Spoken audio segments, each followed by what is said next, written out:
What's fascinating is that in March of 2021, the Nuclear Threat Initiative, and you heard what I said correctly, NTI, the Nuclear Threat Initiative, hired by none other than Dustin Moskowitz, the co-founder of Facebook, was the one that forecast that in May of 2022, we would have an outbreak of monkeypox. Now, you heard the dates right. Wow.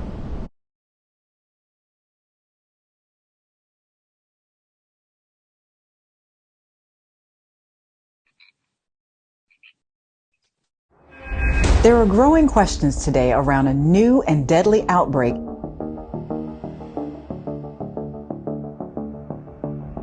Scientists determined that this monkeypox virus was engineered.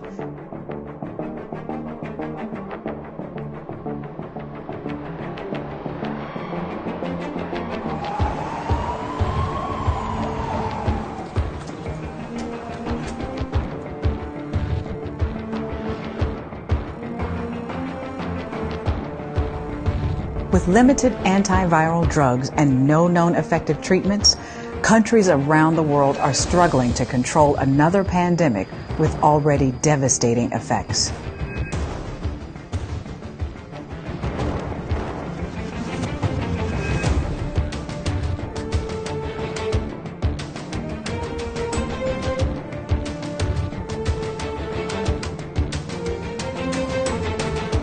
Seeing far fewer cases in countries where governments took early and decisive action.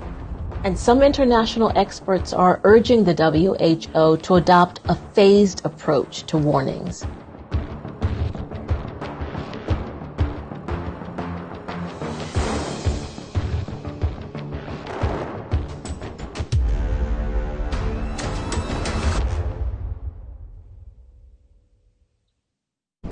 Let's put it all together and do it in slow motion. March of 2021, the Nuclear Threat Initiative that was funded by Facebook's co-founder Dustin Moskowitz forecast an outbreak of monkeypox in May of 2022. Wow. Predictive programming, telling you what we're about to do to you. Published it. Now, do you think most people would have looked up the Nuclear Threat Initiative in the, in the throes of COVID? No, you wouldn't have thought to do it for a good reason. It's called the Nuclear Threat Initiative. That's kind of the reason why you wouldn't go there to look for a public health document, because it doesn't sound like a public health kind of institution.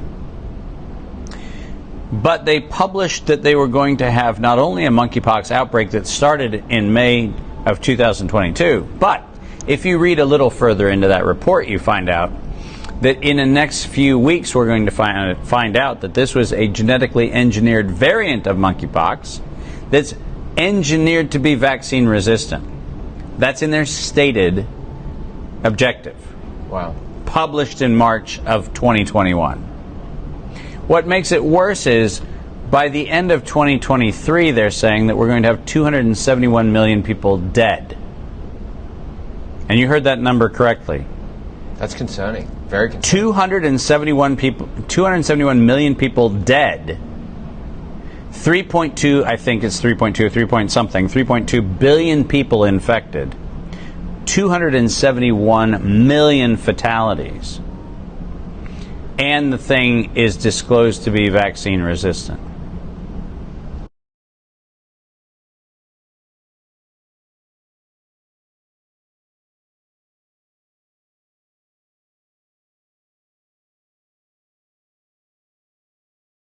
Now that put me on an interesting inquiry, which is, okay, who's been doing research on this? And lo and behold, you start peeling back that onion, and all of a sudden you find some very fascinating, interesting overlaps, because one of the things you find is that a lot of the labs that were working on monkeypox were working also on the African swine flu. And ironically, one of the places that the African swine flu was being genetically modified and optimized was, are you ready for this? The Ukraine. Why would it be that we're having a protracted distraction in the Ukraine right now? what's going on with that? Yeah. And why did we have to have a protracted distraction in the Ukraine? Why did we have to have caravans of vehicles leaving biological facilities in the Ukraine? Why did we have to move all kinds of things allegedly under the cover of night or out of labs under the cover of, canopied trucks and so forth? Why did we need to do that? And why is it that the regions that were affected by a number of the pathogens associated with monkeypox also happened to be installations that also had the African swine flu? And is it possible that maybe we're going to have an announcement that we have a monkeypox outbreak, but in fact what we're going to do is we're going to once again build a series of toxins. These are going to be a family of things which happen to be engineering the world to think that we are having an outbreak of a new pathology, when in fact, if you really examine the data, what you're actually looking at is data that suggests that what we may be doing is finding nature's descriptors, nature's pathogens, nature's culprits to deal with the multiply injected populations who are now going to have a number of fatalities, not from monkeypox, not from a swine flu, not from a bird flu, but in fact from the injections that we gave them, where now we're taking all the symptoms that those people are going to present with, and we now have a convenient narrative that says it's a new pathogen. Now remember, we've got a tiny little problem, because since you could get COVID without ever having SARS-CoV-2, remember? This is the disease that mysteriously can be caused by a thing that doesn't cause the thing. Because we were told in every declaration that closed down every state and every country that SARS-CoV causes COVID, except for the tiny fact that most people who tested positive for SARS-CoV-2 never got COVID, and most people who had COVID never tested positive for SARS-CoV-2. So the causative relationship is slightly mysterious. Yeah. Add to that the fact that the only protracted death increases that we saw were after we started injecting people with spike proteins and all sorts of other things that were in the cocktail that we were injecting. And now all of a sudden we're looking for the world's basket of pathogens that we can say are outbreaking, convenient as we time the fatalities associated with the injection. If you go back and you look at the laboratories that actually have been doing allegedly the monkeypox work, you find that you have the perfect formula to cover with new outbreaks the deaths from the injection. We are manufacturing a cover story in the form of a new epidemic. The interesting thing about that is that if you sit back and say, the guy who wrote all the checks for this, Dustin Moskowitz, what's in it for him? Because he's the guy who wrote the check for Event 201. Okay. He's the guy who wrote the check for the NTI study on monkeypox. He's that guy. Sure. Well, you have to ask, so Dustin, what on earth could possibly motivate you to be so interested in monkeypox? And it turns out the answer is very simple. It's called Sherlock Biosciences. Because Sherlock Biosciences, interestingly enough, is the company that has the emergency use authorization for the first time in human history to edit the human genome using CRISPR technology. And they got that EUA under the cover of COVID-19. So is it any surprise that Dustin is putting into the scenario for the public to now take on board that monkeypox is a vaccine-resistant pathogen? Not a surprise at all, because he never wanted the world to accept a vaccine platform. He wanted the world to accept CRISPR. And he has set the whole world up to fall for it perfectly, and no one is talking about it. Nobody. So people like CRISPR would be, what is CRISPR? Yeah, that's a great question. We should be asking that.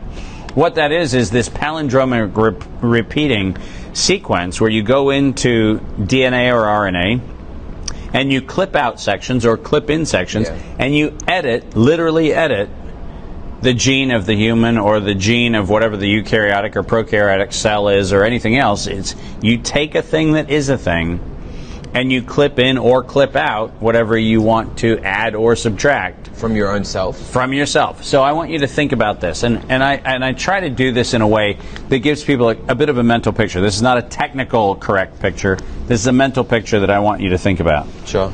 Are you familiar with diabetics that have to have dialysis because their kidneys have failed? Of course. Right? Imagine if in, I don't know, a year and a half or 2 years, we set up gene editing centers Yeah. where every couple months you have to go in and you have to have blood or tissue taken out, and then you have blood or tissue put back in, and you're running a dynamic editing system that is your upgrade. Because another pathogen got released, or might get released. If you look at what the World Health Organization just talked about last week in Geneva, what you find is a very fascinating conversation. Because what they talked about is the possibility that we could actually be responding to planned epidemics. Did you hear what I just said? Yeah, wow. Planned. Not actual epidemics. And it was the United States government who amended the IHR 2005 guidelines in their proposed amendments that actually took out the fact that we at least have to have a recognized pathogen. Now it can be for a recognized or an anticipated epidemic. Wouldn't it be fascinating to just tell people that on Thursday we're thinking that it's probably going to be a swine flu, so go line up. And by the way, you're going to have this very interesting RFID chip, or you're going to have something else that's going to be embedded in.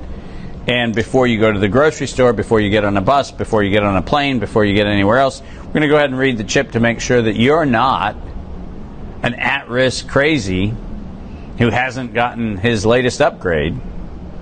Oh, wow. I'm letting people know this because until we actually realize this is a felony criminal conspiracy, this is racketeering, this is domestic terrorism, these are things for which felony laws exist. These are things for which the prison terms are minimum 99 years, and if it's an institution that's promulgating those things, it's $100 million per count violation fine.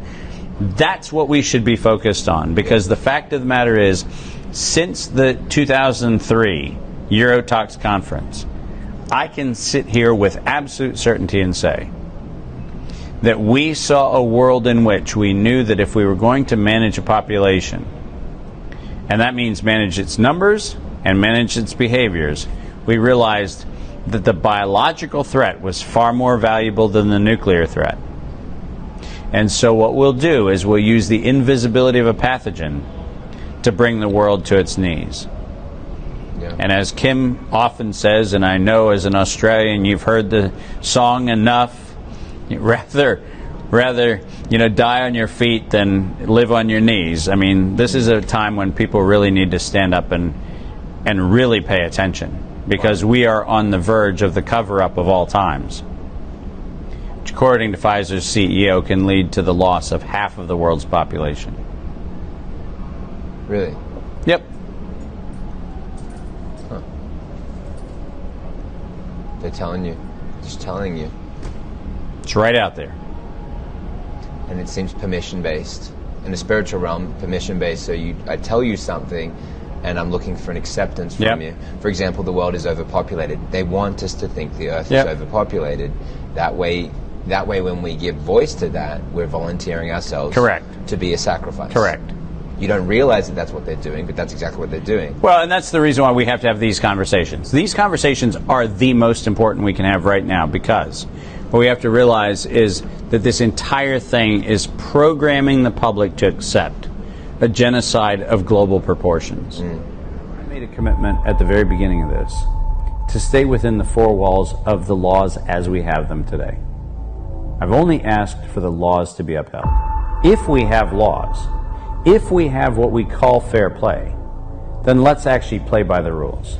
The courts across the board made an unambiguous declaration that we were in a public health emergency and that the World Health Organization and the CDC were the only arbiters of what the facts were. And so you could not argue the facts. Gates represents 88% of the donation to the World Health Organization from donor organizations and agencies. By any definition, that's a controlling interest. They had no problem going after osteopaths and chiropractors and people who were advocating for zinc or hydroxychloroquine, and they were shutting people down, they were taking people's licenses. So the Deceptive Medical Practices Law was very much in play.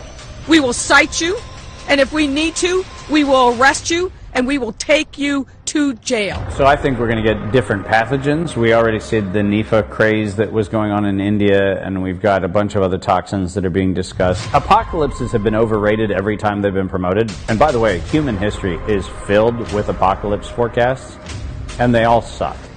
We forget that we have a conscious role to play in this.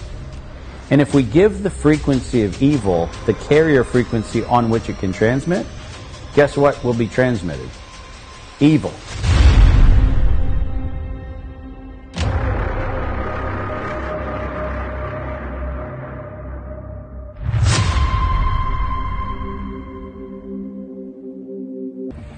I decided to swing the pendulum even further towards, I'm going to stay absolutely laser focused on the criminality of what was happening. And as I've said in numerous interviews, and as I continue to say, we have to go back to 1913 to understand this crime. And specifically what we have to do is we have to look at the Rockefeller Foundation and then a few years later the Wellcome Trust, which became the colluding parties that authorized the idea of allopathic medicine becoming the agency through which behavior modification would be done through medicine. Remember that the Flexner report had come out and it had basically said that if you had another way of healing other than the industrial pharmaceutical way of healing, it was going to be deemed quackery and we were going to throw it out the window. Shortly thereafter, you had the Wellcome Trust being set up, and if you look at the Wellcome Trust going into the Second World War, it was very explicitly the commercial offense of the United Kingdom on the German pharmaceutical chemical industrial complex. So to the point where if people want to, they can go back and they can look at literal battle plans, and I don't mean metaphoric, actual battle plans drawn by the Wellcome Trust on how you invade Germany to take out the pharmaceutical manufacturers and the chemical manufacturers of Germany. So when I say it was a battle, I'm not metaphoric in this. There's actually archived documents that show you that they had battle plans about how to take out the various, chloroquines and the various drugs for malaria, the aspirins, all kinds of things. And it's bizarre to look at this. Obviously, cocaine, one of the very major pieces of that pharmacopoeia back then, which was an enormous part of the business of the pharmaceutical industries in the late 20s and early 30s. And so if we don't go back in time, we actually miss the point that the Rockefeller Foundation and the Wellcome Trust became the organizing entities which ultimately in 1947 put the World Health Organization on the map. But what's really interesting in that is in the charter of the UN-affiliated organizations for the World Health Organization, they wrote into the charter the absolute liability shield from all criminal prosecution in perpetuity for any person associated with the World Health Organization and any of its activities. Where it quite specifically goes down to the level of saying you cannot be prosecuted for any crime of any manner in any way as long as you do it under the umbrella of the World Health Organization. It's important to realize that when we talk about the World Health Organization, we're not talking about an institution of the United Nations. We're talking about a criminal conspiracy that was put in place by two foundations who had a commercial interest in building a criminal liability shield for themselves. That's what it is. Never was a health organization, it was a criminal organization. And by criminal, I literally mean that under the Clayton Act in the United States, and under the Sherman Act in the United States, and under the competitiveness laws of Europe, what they did was a crime. They colluded, they price fixed, they did all of the things which were antitrust violations, but put it under the umbrella of public health, and everybody's supposed to go, oh, they're doing it for the good of humanity. Except when you look at the actual financial statements of the World Health Organization, you find out that by 1950, and then again in 1955, the singular focus of the World Health Organization was, are you ready for this? Vaccine promotion.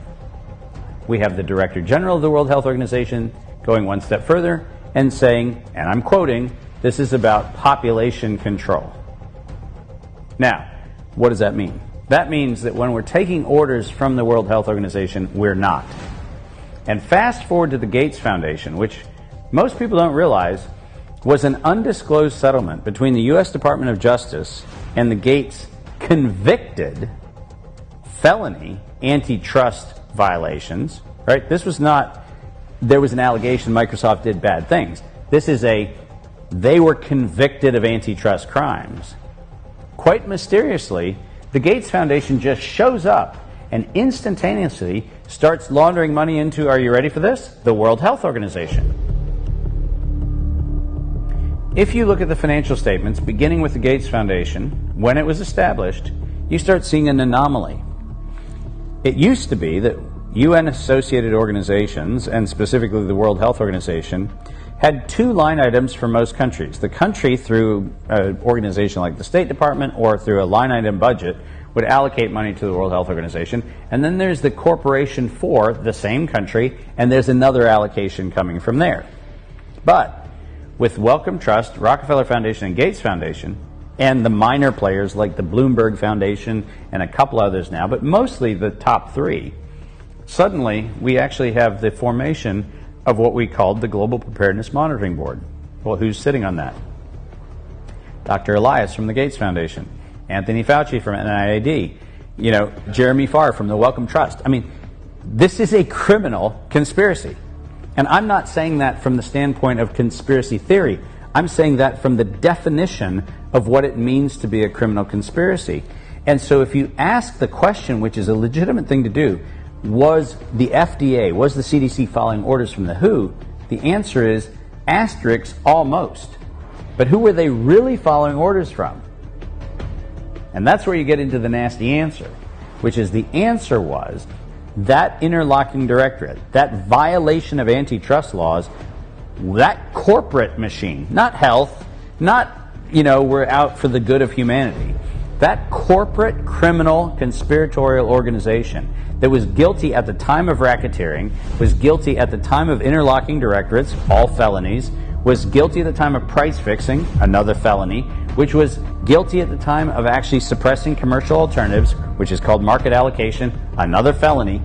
That criminal organization announced that it was going to take over the world, and they did. But we have to name the names. It wasn't just the World Health Organization. Anybody thinks that Tedros is smart enough to pull this off is delusional. He's a puppet. And there's a giant stick up his ass, which is what's making his mouth move. But who's moving the stick for the puppet? And that is Wellcome, Gates, and Rockefeller.